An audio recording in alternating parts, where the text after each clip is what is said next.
আমি প্রতিদিন ইংরেজি শেখার সুযোগ পাই। আমি আমার বন্ধুদের সাথে কথা বলার সুযোগ পাই। সে নতুন মানুষদের সাথে দেখা করার সুযোগ পায়।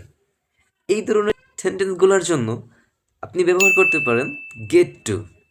তাহলে আমরা যখন বলবো আমি প্রতিদিন ইংরেজি শেখার সুযোগ পাই, I get to learn English everyday. আমি আমার বন্ধুদের সাথে কথা বলার সুযোগ পাই। I get to talk with my friends.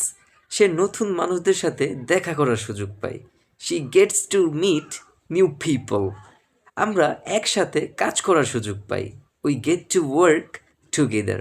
আমি ইউটিউবের জন্য ভিডিও বানানোর জন্য সুযোগ পাই। I get to make videos for YouTube.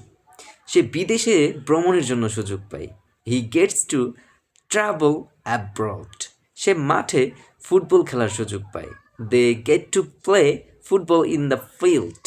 আমি প্রতিদিন নতুন কিছু শেখার সুযোগ পাই। I get to learn something new everyday. আমরা শিক্ষকদের সাথে কথা বলার সুযোগ পাই। We get to talk with the teacher. সে তার স্বপ্ন পূরণের সুযোগ পায়। She gets to fulfil her dream.